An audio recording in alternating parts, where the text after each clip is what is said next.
Hello and welcome to Grants for Your Education. I'm Ellen Jacks, the Grants Librarian at the Grants Information Collection, which is located in Memorial Library on the campus of UW-Madison. This online workshop begins with 2 short overview videos, followed by detailed content on learning how to find funding for your education.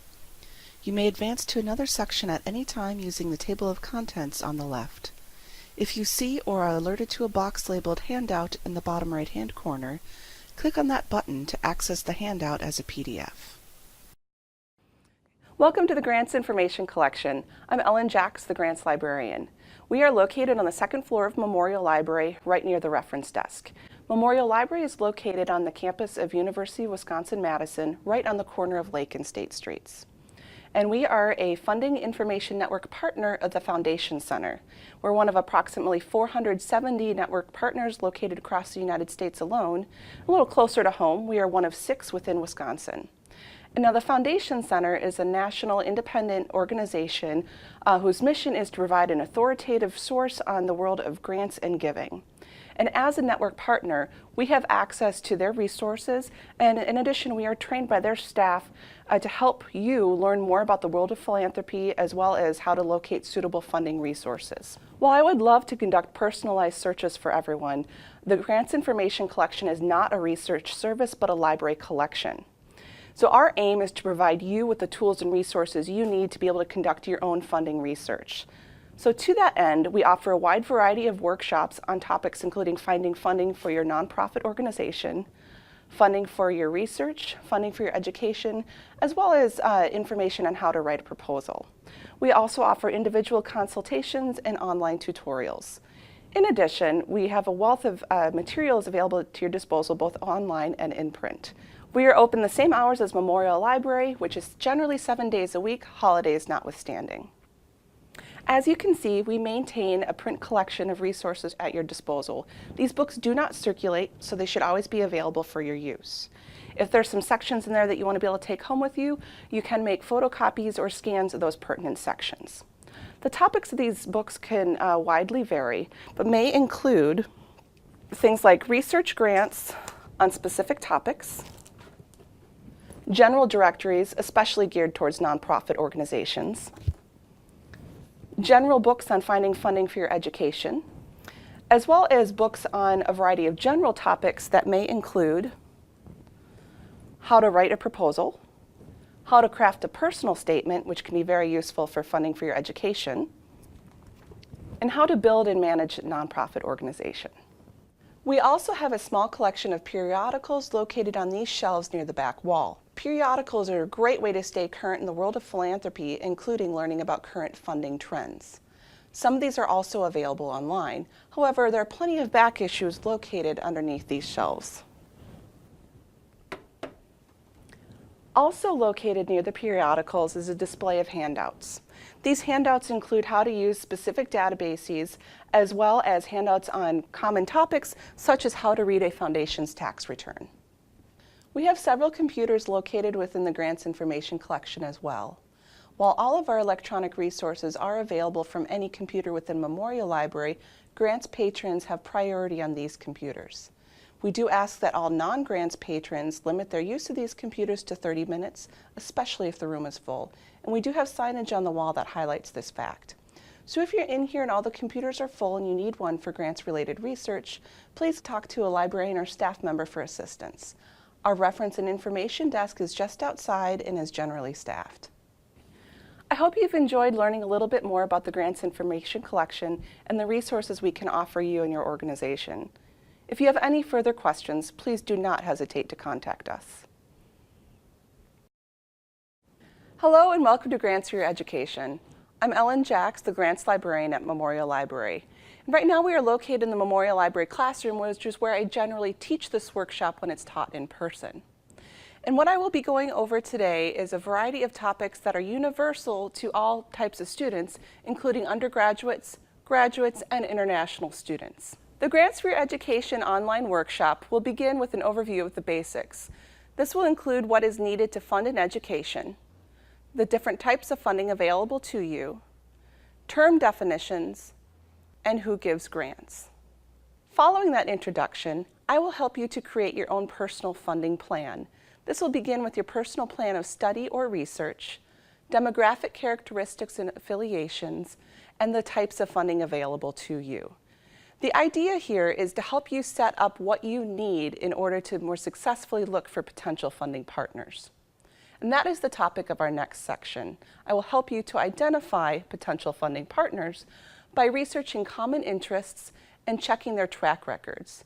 It is always helpful to see what potential funders have funded in the past to make sure that you fit in with their mission statement and needs. And then before we dive into how to actually find the funders using subscription databases and other resources, I will help you to learn a little bit more about the application process. Do you have the current guidelines for your potential funder? Are you even eligible for their grant? This application process section will go over some of those details to make sure that you have everything you need to complete the application process. But before we begin the workshop, I just want to highlight a few print directories that we have available here at the Grants Information Collection.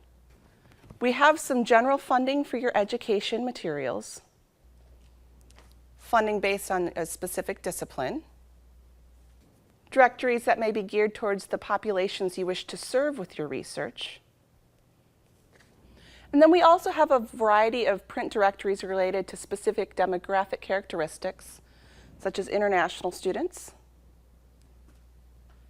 people with disabilities, veterans, African Americans, and Hispanic Americans. So I hope you enjoy this online workshop for funding for your education. And if you have any further questions, please do not hesitate to contact us. This is an introductory section that provides a brief overview of the basics, including the variety of ways to fund an education, a few term definitions, who gives grants, and the overall grant-seeking process. Most students will need multiple funding sources for an education. This may include savings, employment, and student loans. And while I will briefly mention a few sources for locating on-campus funding or institutional funding, I will mainly be focusing on locating funding sources from outside of the university. Given that there are many myths in circulation regarding grants, we're now going to take a closer look at what is true about grants. In general, a grant is an award for which there is no expectation of repayment or services to be performed. Grants are given for charitable purposes, and basically they aim to improve our world in one fashion or another. Helping to fund an education or research is generally considered to be a charitable purpose. So, grant is an umbrella term that may include things like fellowships, scholarships, travel, and research. Fellowships and scholarships are two very common grant types for students. A fellowship is a program award and stipend given to an individual for tuition, travel, books, and other costs of research and study, and this is generally given to graduate students. A scholarship is an award made to a student or students who demonstrate or possibly just show potential for academic, athletic, or artistic distinction. These are generally given to students at the undergraduate level. There are more definitions in the glossary handout, but the key fact here is that not all grant makers will adhere to the official definitions of grant types. Therefore, you need to make sure that you can use the money as you need to use it. Grants come from a number of different types of organizations. Each type will have its own reasons for and processes regarding their charitable giving and grants. Of course, educational institutions provide grants that may include scholarships, fellowships, travel, and research. You may be able to find something through the University of Wisconsin-Madison. Foundations are also a common type of grant maker.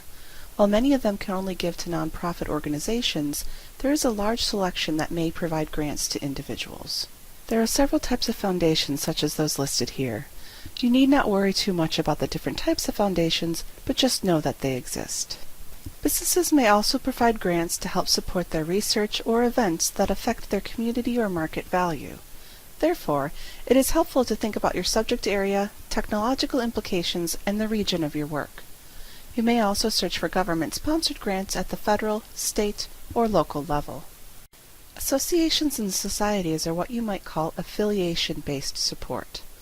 Many professional associations have scholarship or fellowship funds to support their own members.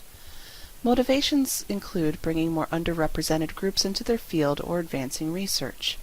You don't always have to be a member to be eligible, and if you do, most associations will have lower student rates. In addition, service clubs like Kiwanis, Rotary Club, and the Elks Lodge may have their own special scholarship funds to support members or general funds to support students in the community.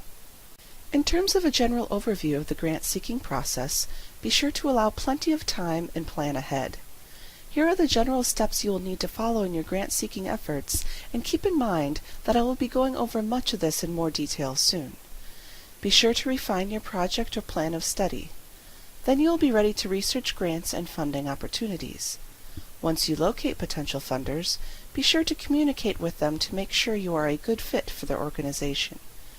You will also need to collect any necessary references and documents in order to submit your application on time. In this next section of the online workshop, I will help you to create your own personal funding plan. First, you'll need to think about your plan of study or research. Then consider your demographic characteristics and affiliations. I will also go over sponsorship possibilities and then talk about the different types of funding that may be available. Planning ahead will help you to have a more effective and fruitful funding search. So, at the beginning of your grants research, you will need to ask yourself the following practical questions. What is your area of study, major, or research focus? How long will you need to study? Will you be a part-time or full-time student? Where will you be when you are studying or conducting your research? Will you need to travel for your research or to study abroad? What is your deadline? In other words, when will you need the funding? In addition, how does your education plan or research project fit into your overall goals? When funders are looking through applications and personal statements, a strong connection between a project or study plan and the applicant's overall goals is a good way to help you to secure funding. If you are struggling with some of these questions or would like to see some examples, take a look at the handout called Worksheets 1 and 1B. In addition to thinking about your own plan and goals, you'll need to think about who might be interested in your research or project. I know you may not know of any potential stakeholders yet, but you can start to get an idea by looking at the following points. Start with your topic or subject area.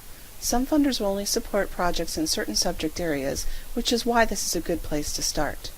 Also, think about any techniques, approaches, or theories that may be new or are being applied in a new way. The same is true of technology. Many funders like to get on board with a new use for a technology or a technique.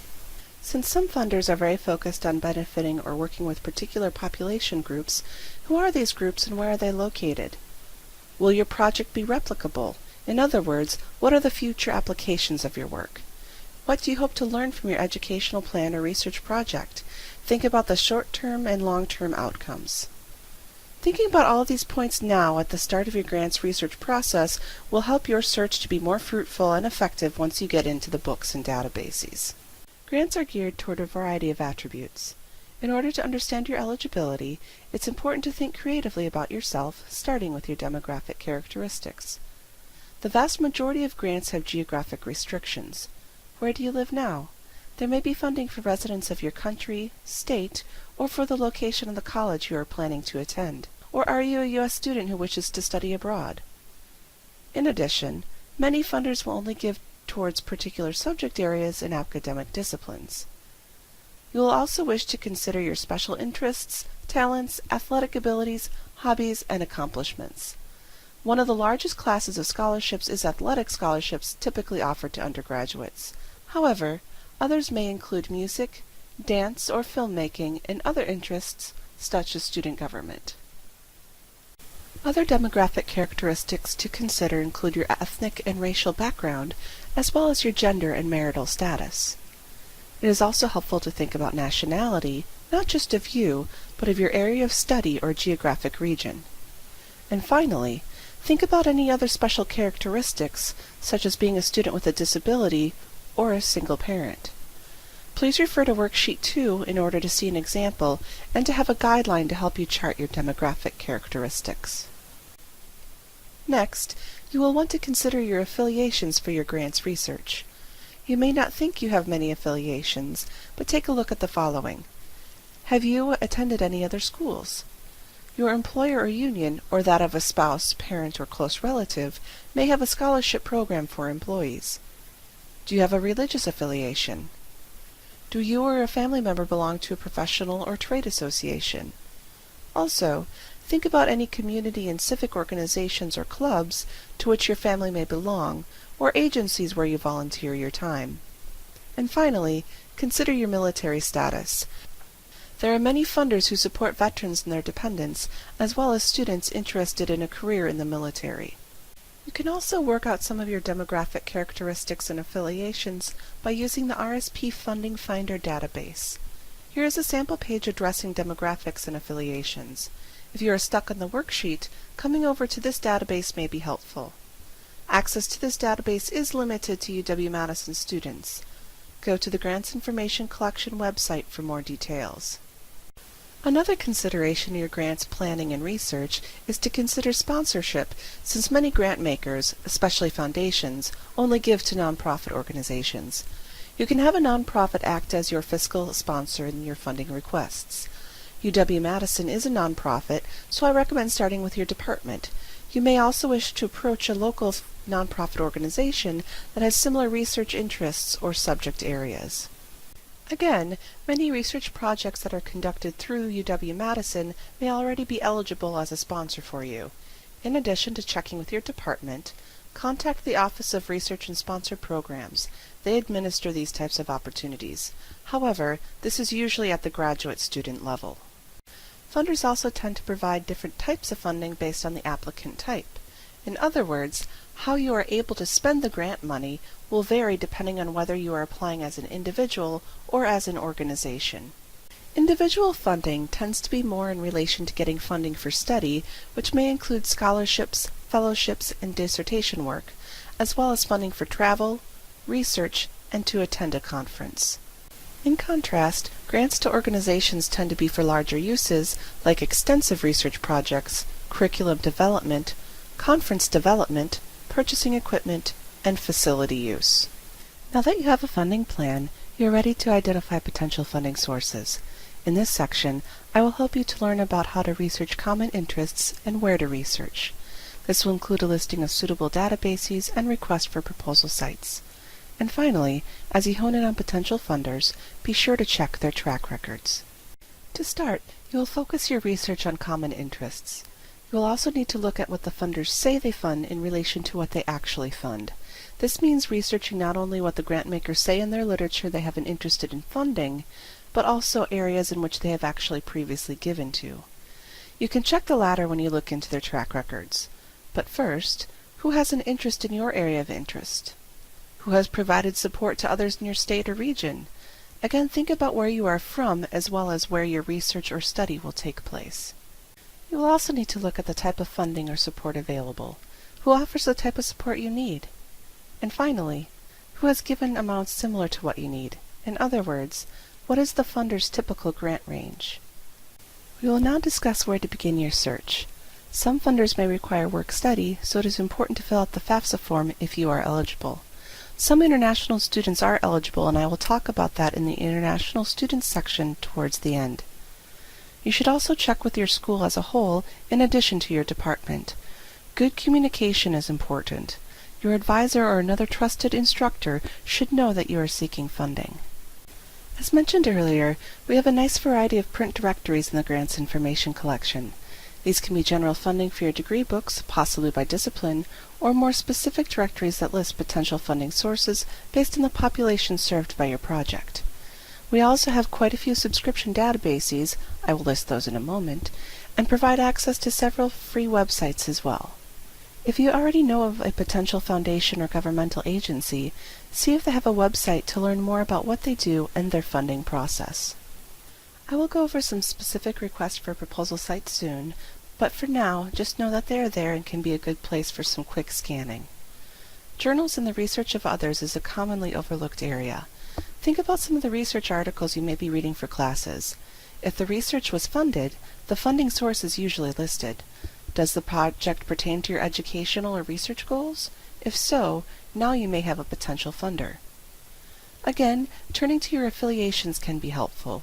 Look at their newsletters and reports to see what they may be interested in at this time. How do you fit in? Most funders need to list at least something in their tax returns about any gifts or grants. Private foundations, in fact, are required to itemize every grant paid out during the fiscal year on their tax return.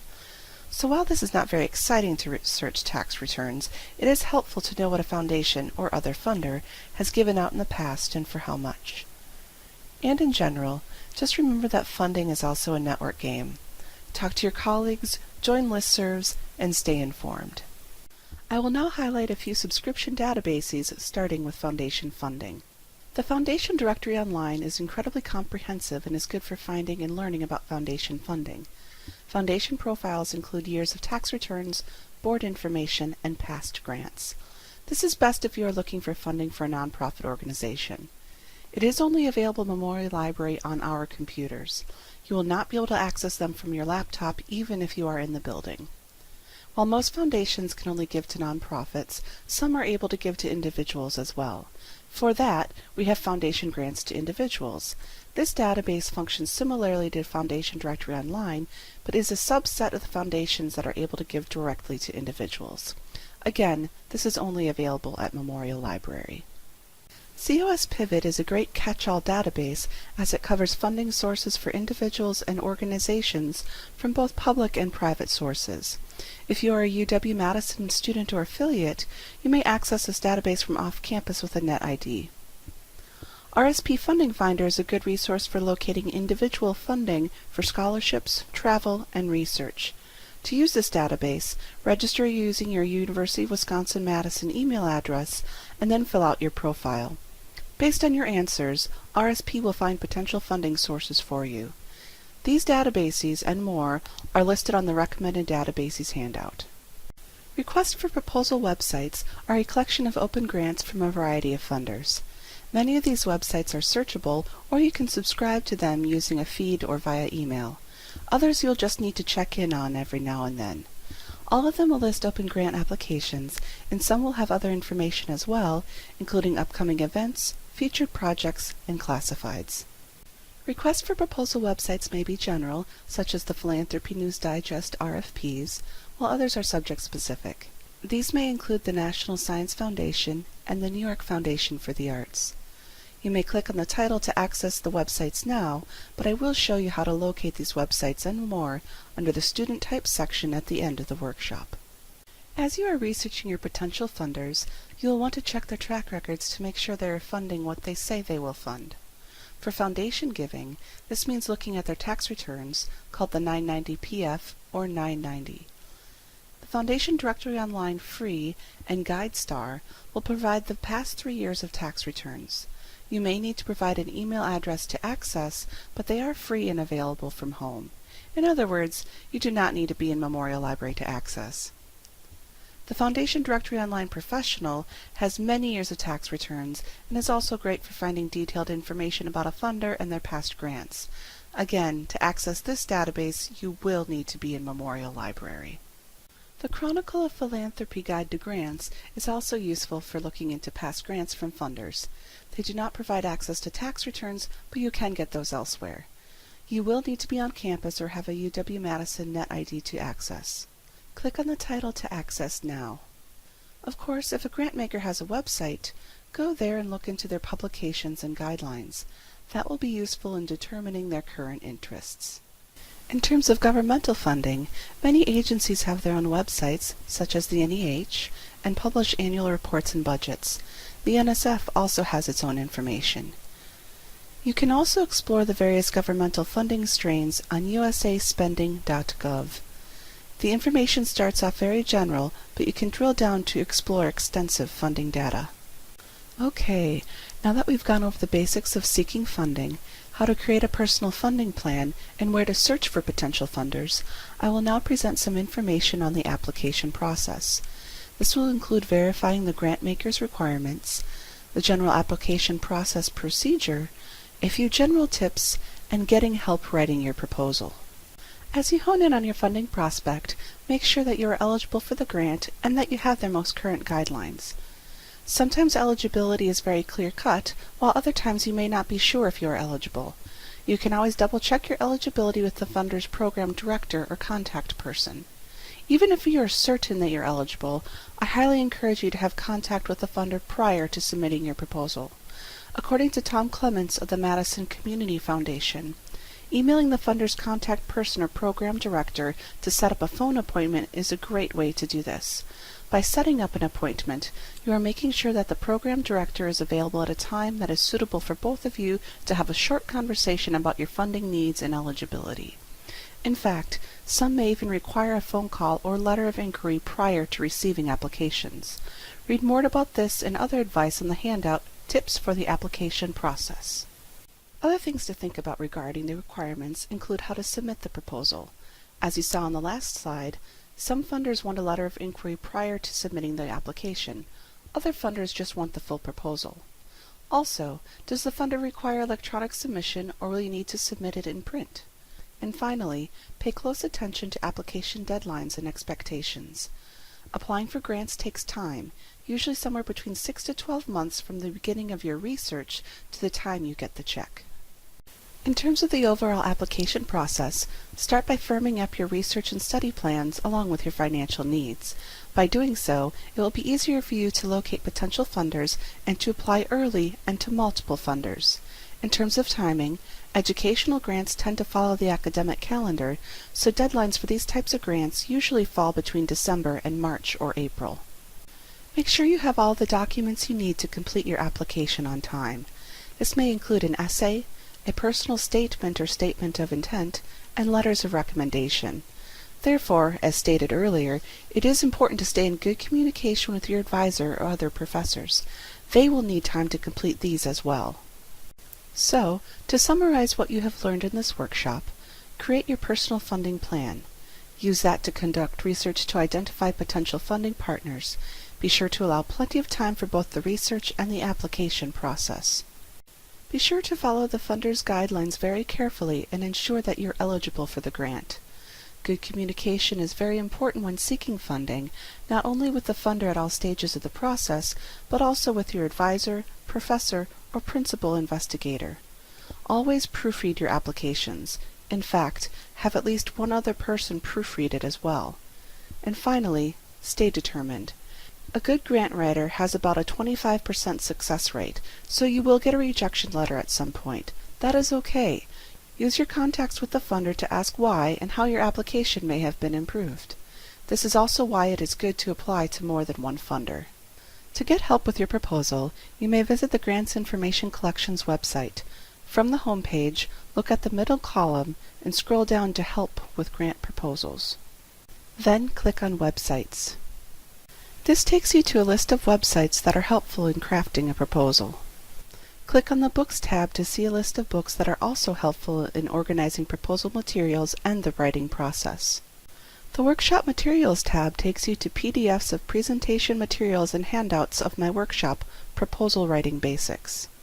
Scroll down to see the full list. If you are a UW-Madison student, the Writing Center can help you with all phases of the writing process, including a final edit. Contact them to set up an appointment. We can help you to locate suitable funders and navigate through the parts of the proposal. They can help you to actually write it. This next section is for undergraduate students. I will now show you several resources to help you find funding for your college education. Start at the Grants Information Collection's website. All of the educational funding resources are in the left column. We will start with resources for locating on-campus funding. Click on Funding for UW-Madison Study, Scholarships, and Fellowships. The websites listed here are for either campus-wide or department-specific funding opportunities. Scroll down to see the full list. Many of these opportunities are searchable, such as scholarships at UW-Madison. Scholarships at UW-Madison is a searchable database of on-campus or institutional funding. Click on Explore Scholarships. This interface allows you to search or browse for potential campus funding opportunities. Now that you know a little more about where to search for on-campus funding, I will demonstrate how to get to the resources to locate funders from outside of the university. From the Grants Information Collections website, click on College Undergraduates. This will take you to the list of subscription databases suitable for locating funding for undergraduate students. I mentioned many of these in the earlier sections. Click on Workshop Materials to find handouts on how to use these databases. Not only does the Workshop Materials tab have handouts on using specific databases, but it also has the handouts I mentioned earlier in this workshop. The Free Websites tab takes you to a list of good resources for your funding needs. FastWeb produces a lot of email, so you may wish to create a new email account for this purpose. The Peterson's Award database is also very good. And finally, I provided a list of recommended books for you to explore in the Grants Information Collection. Thank you for watching, and please contact us with any questions. This next section is for graduate students. I will now show you several resources to help you find funding for your graduate education. Start at the Grants Information Collections website. All of the educational funding resources are in the left column. We will start with resources for locating on-campus funding. Click on Funding for UW-Madison Study, Scholarships, and Fellowships. Then click on Graduate Students. The websites listed here are either for campus-wide or department-specific funding opportunities. Scroll down to see the full list. The Office of Fellowships and Financial Resources provides a list of internal and external funding opportunities that are frequently awarded to UW-Madison students. It is also helpful to take a look at the Student Job Center to search for graduate assistantships that may provide tuition remission. Now that you know a little bit more about where to search for on-campus funding, I will demonstrate how to get to the resources to locate funders from outside of the university. From the Grants Information Collections website, click on Graduate Students. This will take you to the list of subscription databases suitable for locating funding for graduate students. I mentioned many of these in the earlier sections. Click on Workshop Materials to find handouts on how to use these databases. Not only does the Workshop Materials tab have handouts on using specific databases, but it also has the handouts I mentioned earlier in this workshop. The Free Websites and RFPs tab has a list of websites that collect open grant proposals and other resources. The top section has the general listing, including the Philanthropy News Digest RFPs site I mentioned earlier. The next section has RFPs and other resources for the arts, humanities, and social sciences. This section includes the New York Foundation for the Arts website. The final section on this page has RFPs and other resources for the biological and physical sciences, including the National Science Foundation's upcoming due dates. And finally, I provided a list of recommended books for you to explore in the Grants Information Collection. Thank you for watching, and please contact us with any questions.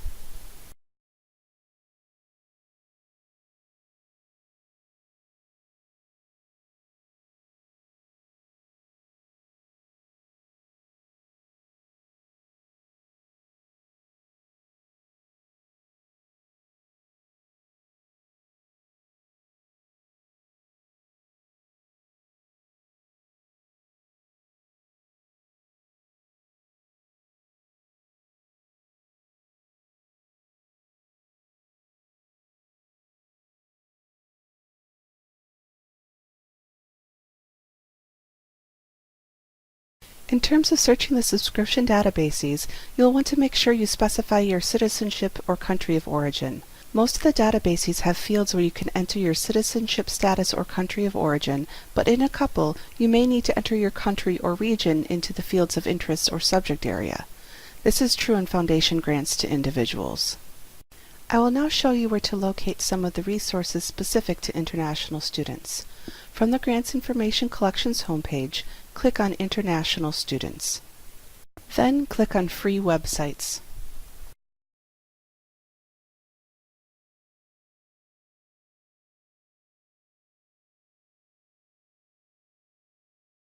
The International Student Services Office has compiled good information on how to get the correct work visas to get an on- or off-campus job, among other items.